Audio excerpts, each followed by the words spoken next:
और second video में हमने पढ़ा व्हाट इज परम्यूटेशंस। इस थर्ड वीडियो में हम आपको बताने जा रहे हैं कि परम्यूटेशंस दो तरह के होते हैं। परम्यूटेशन दो तरह के होते हैं। एक तो लाइन परम्यूटेशन होता है, पिछली क्लास में बताया था लाइन परम्यूटेशन, और दूसरा होता है cyclic permutation. Permutation word is associated with arrangement, means there are two types of arrangement, line arrangement and cyclic arrangement, right? अब लाइन परम्यूटेशन भी दो तरह के होते हैं। लाइन में भी जो हम अरेंजमेंट करते हैं वो भी दो तरह की होती है। Repetition is allowed and repetition is not allowed. इसका फार्मूला आप लोगों ने पढ़ा था। इसका जो फार्मूला आप लोगों ने पढ़ा था NPR इक्वल्स टू, इसका फार्मूला आपने पढ़ा था NPR इक्वल्स टू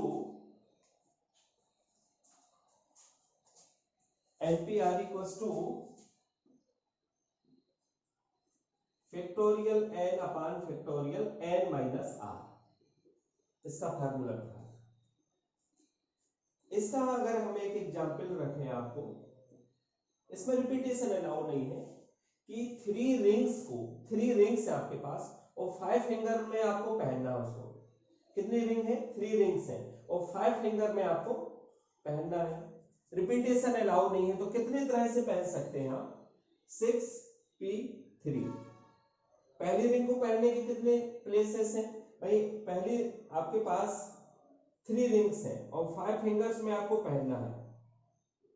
तो पहली रिंग को पहनने के तरीके क्या होंगे? अरे पहली रिंग को 5 में से किसी भी फिंगर में आप पहन लें, तो पहली रिंग को पहनने के तरीके 5। अब रिपीटेशन अलाउ नहीं है। जिस फिंगर में आपने पहली रिंग पहनी हुई है उस फिंगर में तो आप दूसरी रिंग को पहनेंगे नहीं, तो दूसरी रिंग के लिए कितनी फिंगर बची? 4। और तीसरे नंबर की जो आपकी रिंग है उसको पहनने के लिए आपके पास अब कितनी रिमेनिंग फिंगर्स बचे आपके पास? 3। ये तरीका था। That is product of 3 factor of 5। But repetition, if repetition is not allowed then NPR क्या होता है? इस केस में NPR क्या होता है? इस केस में NPR होता है n पावर r। इस केस में NPR होता है n पावर r। इसका एग्जांपल रखें कि 5 फिंगर्स में, सेम एग्जांपल, 5 फिंगर्स में 3 रिंग को कितने तरह से पहन सकते हैं? When repetition is allowed means एक फिंगर में एक से ज्यादा रिंग पहन सकते हैं। तो पहली रिंग को, इसका एग्जांपल बनेगा, पहली रिंग को पहनने के तरीके क्या होंगे? पहली रिंग को 5 में से किसी भी एक फिंगर में पहन लें। दूसरी रिंग को, रिपीटेशन अलाउ है तो दूसरी रिंग को भी हम 5 में से किसी भी, जिस फिंगर में हमने पहली रिंग पहनी हुई है उस फिंगर में भी हम दूसरी रिंग को पहन सकते हैं। तो दूसरी को पहनने के तरीके भी 5 होंगे और तीसरी को भी पहनने के तरीके 5 होंगे। अब आप देखिए, ये तो था आपका लाइन परम्यूटेशन जो हमने आपको पिछली क्लास में बता दिया था। अब आते हैं अपन, अब देखिए सबसे पहले जब अरेंजमेंट की बात आती है, परम्यूटेशन की बात आती है, तो क्वेश्चन स्टूडेंट को थिंक करना चाहिए कि लाइन अरेंजमेंट की बात हो रही है साइक्लिक, फिर लाइन में रिपीटेशन अलाउ है या नहीं। उसके बाद विचार करना चाहिए लाइन अरेंजमेंट नहीं तो क्या साइक्लिक है। साइक्लिक परम्यूटेशन दो तरह के होते हैं। फर्स्ट है clockwise and anti clockwise direction are distinct. Clock by and anti clock by direction are distinct, और दूसरा है clock by and anti clock by direction are not distinct. आप समझेंगे कि है क्या क्लॉक बाय और एंटी क्लॉक बाय डायरेक्शन से क्या मीनिंग्स है। पहले तो हम बता दें, इस केस में जो फार्मूला होता है, इस केस में जो NPR का फार्मूला है, इस केस में NPR इक्वल्स टू होता है factorial n minus r into r होता है, अपान r होता है, दैट इज NPR। इस केस में एनपीआर होगा। इस केस में एनपीआर क्या होता है, इस केस में एनपीआर होता है फैक्टोरियल एन अपॉन 2r हो जाता है, upon factorial N minus R. Student समझते हैं कि एनपीआर मींस केवल इतना होता है। आप देखिए मैंने एनपीआर की आपको 4 वैल्यूज बताई। एनपीआर का मतलब factorial N upon factorial N minus R, NPR का मतलब एन पावर आर, एनपीआर का मतलब factorial N upon factorial R into N minus R, NPR का मतलब factorial N upon 2r into N minus R. 4 cases हैं। Student केवल समझता permutation means एक ही केस। अब आप देखिए एक क्या है, clock by and anti clock by direction are distinct and clock by and anti clock by direction are not distinct. क्या मतलब है दोनों का, एक एग्जांपल से समझते हैं। एग्जांपल समझिए आप। क्वेश्चन ये है कि इन हाउ मेनी वेज, एक क्वेश्चन आप लोगों से पूछ सकते हैं, in how many ways 6 friend seat around a round table. In how many way 6 friend seat around a round table. एक राउंड टेबल पर 6 फ्रेंड कितने तरीके से बैठ सकते हैं। तो यहां 6p, इसका एक स्पेशल केस भी जान लें। इसका अगर इसमें n के प्लेस पे n की r के प्लेस में n लेंगे, इसका एक स्पेशल एप्लीकेशन बना लें अपन। अगर n के प्लेस पे अपन r के प्लेस पे n ले लेंगे तो कैलकुलेट करने पर ये आएगा फैक्टोरियल n माइनस 1। इसका स्पेशल केसेस है when we write in place of r n। और इसका स्पेशल केसेस क्या होगा, npn क्या हो जाएगा, ये हो जाएगा npn हो जाएगा फैक्टोरियल n माइनस 1 बाई 2 हो जाएगा, फैक्टोरियल n माइनस 1 बाई 2 हो जाएगा। इसका npn क्या होगा, इसका स्पेशल केसेस क्या होगा, npn, इस केस में npn क्या होगा, इस केस में npn होगा फैक्टोरियल n। आप कहोगे इस केस में क्या होगा npn, इस केस में npn क्या होगा, इस केस में npn होगा n power n, n power n। देखिए इसी की एप्लीकेशन r के प्लेस पे हमने क्या रखा है, r के प्लेस पे n रखा है। इसलिए पता है मैं इसकी बात कर रहा था कि how many way 6 friend can sit around a round table. तो हाउ मेनी फ्रेंड 6 p 6, सभी 6 को बिठाना है, ऐसा तो नहीं कुछ को नहीं बिठाना। तो that is factorial 6 minus 1, that is factorial 5। लेकिन आपसे इसी क्वेश्चन को घुमा दिया जाए, इसी क्वेश्चन को हम क्या कहें आपसे कि हाउ मैनी, इसी क्वेश्चंस को हम अगर आपसे पूछें कि how many necklace we can made by using 6 beads, 6 beads की हेल्प से हम कितने नेकलेस बना सकते हैं। तो इस केस में जो वैल्यू होगी, इस केस का जो एग्जांपल होगा clock by and anti clock by direction are not distinct, इस केस का जो आंसर होगा इसमें 6p6 यहां पर होगा factorial 6 minus 1 by 2, that is factorial 5 by 2, that is 120 by 2, that is 60। और in this case factorial 5 means 120. This is the difference between both clock by and anti-clock by direction are distinct and clock by and anti-clock by direction are not distinct. अगर आपको ये बात समझ में नहीं आई हो तो मैं एक आपको बहुत अच्छा एग्जांपल बताता हूं, एक अच्छा एग्जांपल बताता हूं।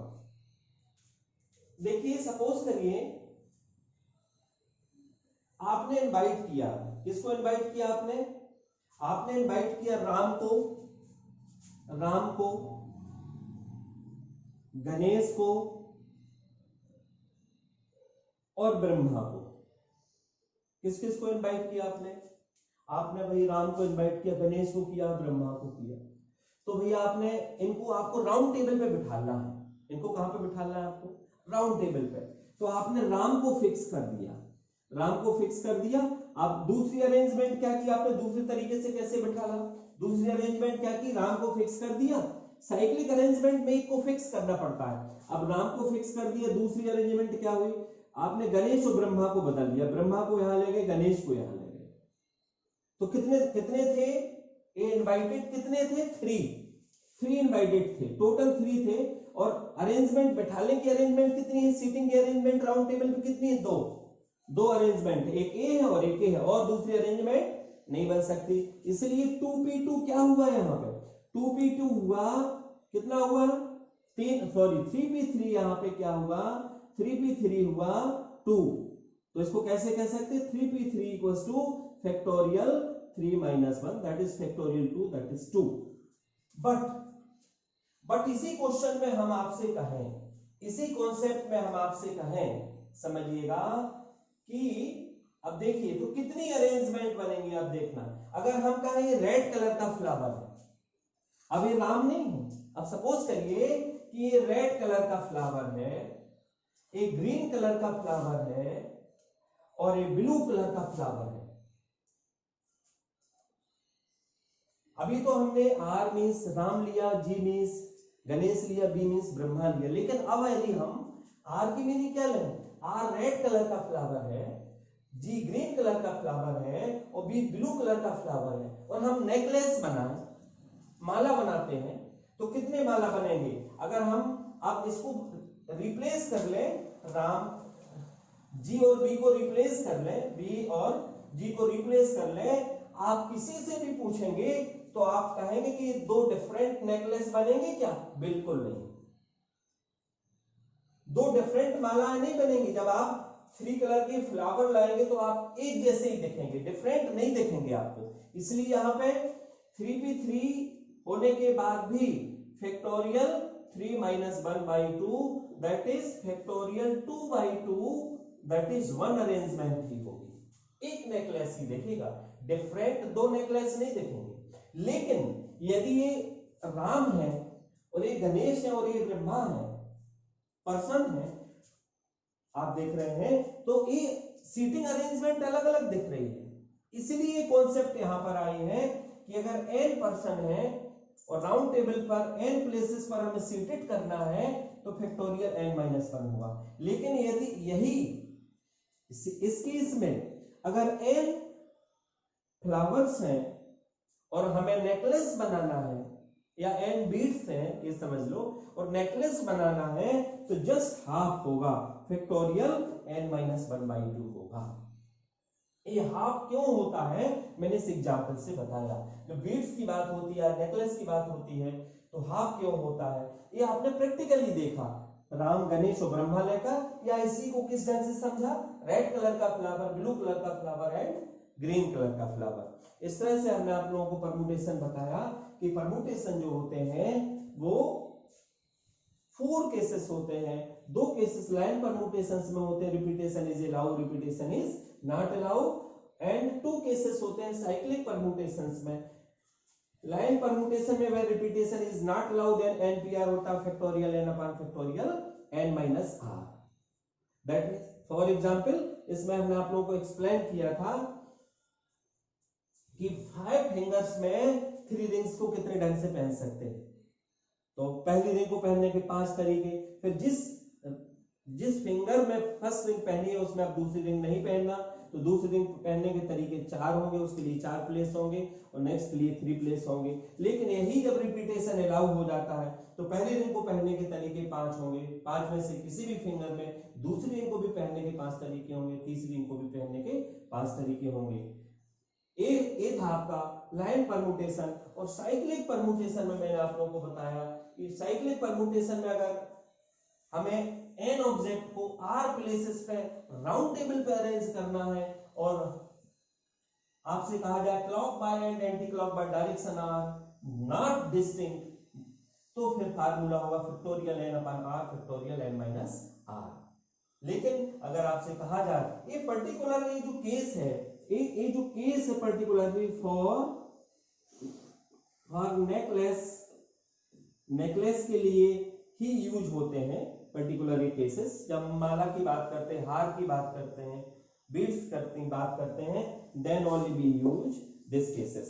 ओके, तो इस वीडियो में अब आप समझ गए होंगे कि what is line permutation and what is cyclic permutation, what is difference between them.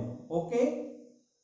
Next video में हम इसके कुछ स्पेशल केसेस की बात करेंगे। परमुटेशन के कुछ स्पेशल केसेस हैं, उसमें एक वीडियो और होगा परमुटेशंस का जिसमें हम उसके कुछ स्पेशल केसेस की बात करेंगे। Okay, thank you.